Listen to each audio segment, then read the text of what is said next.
So welcome to the lecture. So we will continue our discussion about Fierz-Pauli equation. So in the last lecture, we make an covariant generalization of the Newton's theory of gravitation and end up with a linear equation in field as well as force, which is the Fierz-Pauli equation. So let's start from there. First, let's write it again. Box of h mu nu minus del mu lambda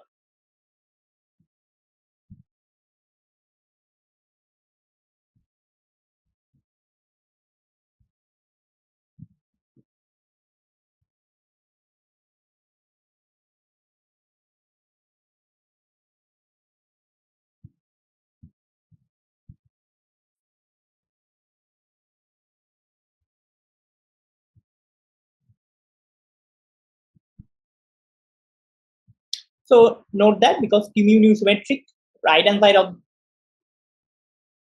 this equation is symmetric, so left hand side has to be symmetric in the free index mu nu, which says the h mu nu also symmetric in under exchange of mu nu index. And we have imposed the conditions that it's Lorentz covariance, conservation of T mu nu. Then we have also said that there cannot exist any damped or exponentially damped or oscillating solution for a point particle in the static limit for the potential, which would have 1 over r behavior only. Also, we use the field redefinition to get this equation starting from the static equation, which is basically the Newton's equations or the Poincaré equation for the static gravitational theory. Okay. And h mu nu is known as the Pauli or Fierz-Pauli field, and this h is the trace of h. Okay. Now this kappa is still undetermined. So now let's try to determine what this kappa is, which we will do by identifying h00 with the Newtonian potential by taking the non-relativistic limit of this equation. Before doing that, let's try to simplify this equation. To be more precise, let's try to get rid of this part of the equation. So what we will do, we will take trace of this equation. We will contract both sides of this equation by eta mu nu. Okay. And if we do that, we'll get the following. Delta sigma minus del square h equal to by t minus 2 t. Here t is the trace of the stress energy momentum density. So you can see that if we contract by eta mu nu, so you have box of h, and this term is basically this. So effectively we have only this term is equal to that some factor times trace of t.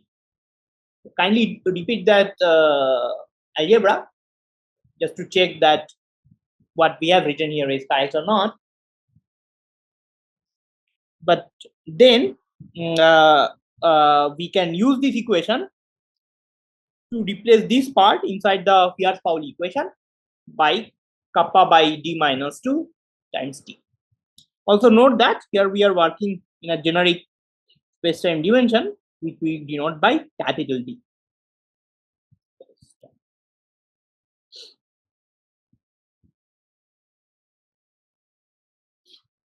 So we get the following.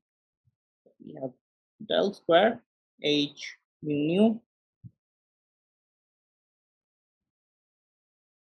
minus. So also remember, box is basically del mu del nu, which also we can write as del square, the D'Alembert.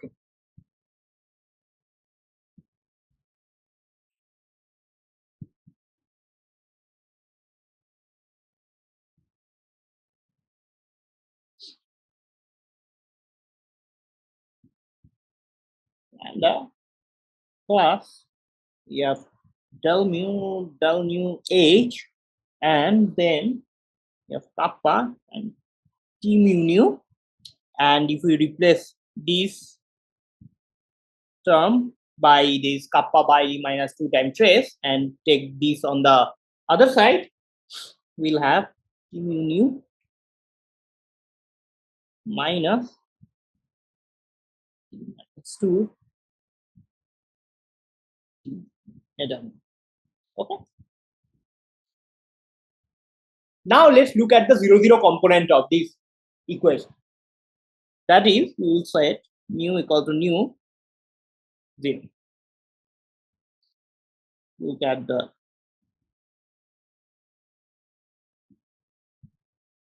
zero zero component.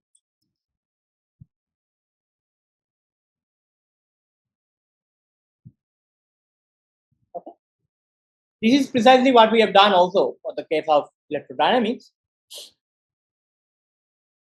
And also, we will going to take the static limit and non-relativistic limit. Right? In static limit, time derivative of the fields vanishes. Fields is approximately constant over time.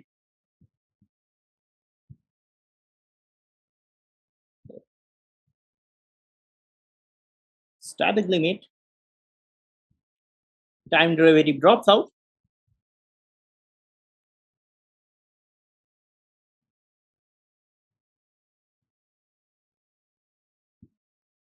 So the D'Alembertian effectively gives you the Laplacian, and we get the 0 kappa times t0 0 plus t minus 2. Remember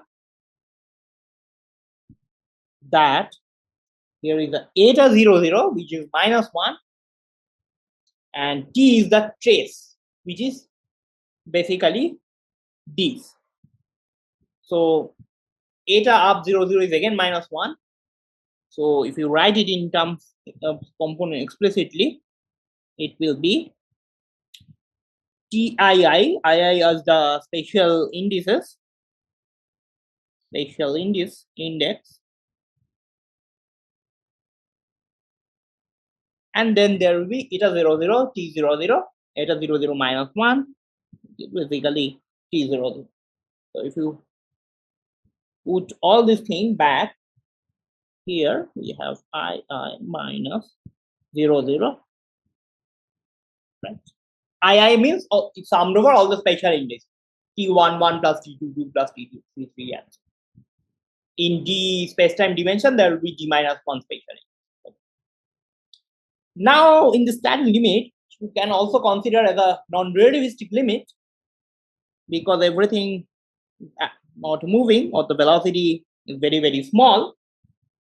Then we know that T0 0, remember T0 0 rho times c square. It's a 2 factor of speed of light is there inside T0 0. C square. So this will be much, much greater than T0I or Ti0, whatever. It will have one factor of B and one factor of C. We will have something Bi, Bj.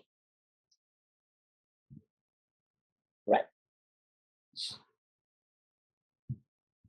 This we know from our previous discussion of trace energy momentum tensor. So now if you look at it carefully, you can see that here T0 0 will be dominant over the Tii, which have two component of 3 velocity, which is V, and V is much, much less than C. The components are very small, but T0 0 will C square, which will be dominant. So then we can approximate it by throwing away this term, and then these two terms will added with each other. So in non-relativistic limit, then we have square HH equal to kappa times t minus 3 by t minus 2 times t0 t00, right? And t00 is nothing but the following.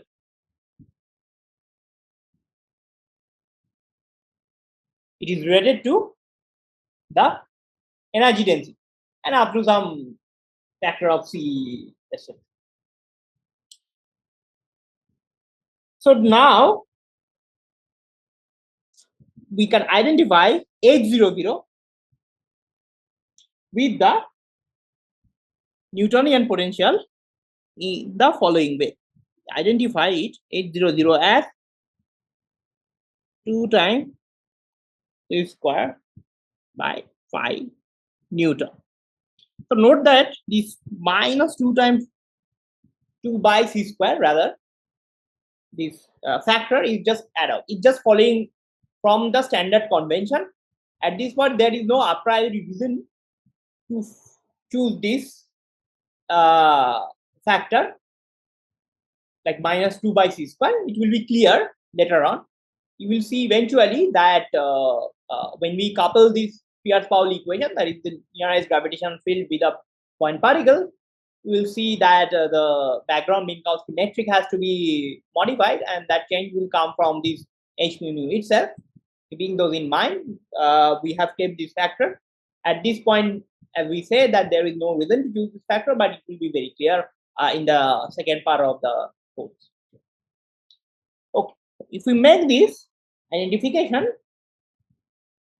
then we can see from this equation,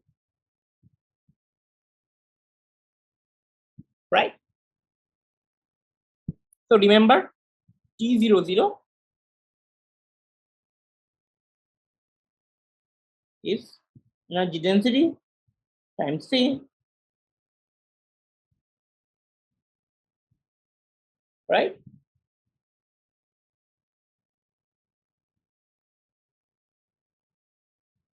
And then salon rho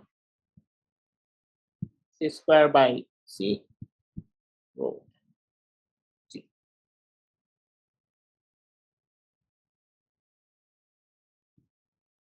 Then we get, if we choose this, then we get that kappa is nothing but minus d minus 2 by d minus 3 8 by gn by c2.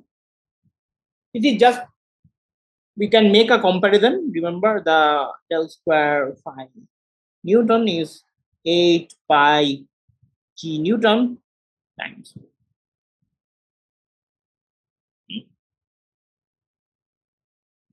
So we can make a comparison, right, with this equation.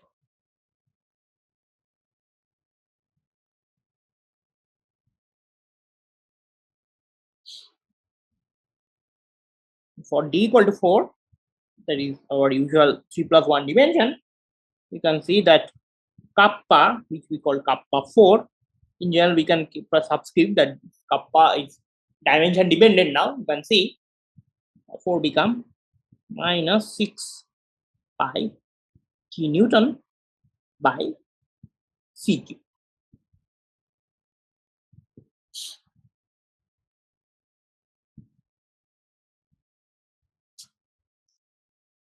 Now we have determined everything. In the Pauli-Fierz action, there is no undetermined constant anymore.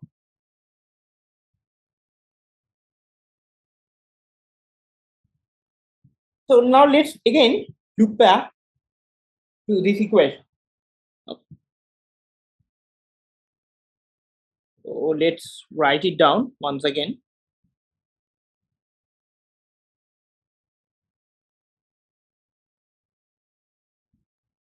And one can show from this equation that there is a freedom in terms of a gauge transformation of this H mu nu field.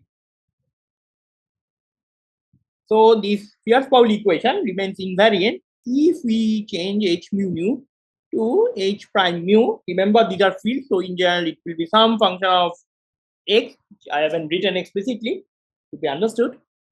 Some H mu nu, some function of x, coordinates, and del mu, lambda nu, x, del mu, lambda mu, x. So check that if you substitute H mu nu in terms of H prime plus this, it will this equation remains invalid. This is nothing but a generalization of the gauge transformation that we have seen in the context of electrodynamics. Right, A mu nu you can change by some gauge function which we call chi, and there we have only one function, single function. But in this case, we have not just single function, but a set of functions, because del mu nu is this capital lambda mu nu is a vectorial quantity. So depending on which space dimension you are working, so that many number of components we have. So gauge transformation, and just like electrodynamics, this also has a gauge symmetry. Remember, in electrodynamics, we consider gauge symmetry is a fundamental symmetry. So whenever we couple gauge field with any other matter field, the interaction should remain, or the coupling term should remain invariant under the gauge transformation. So similar thing we will consider here. So this gauge symmetry is a fundamental symmetry for the Fierz-Pauli theory as well.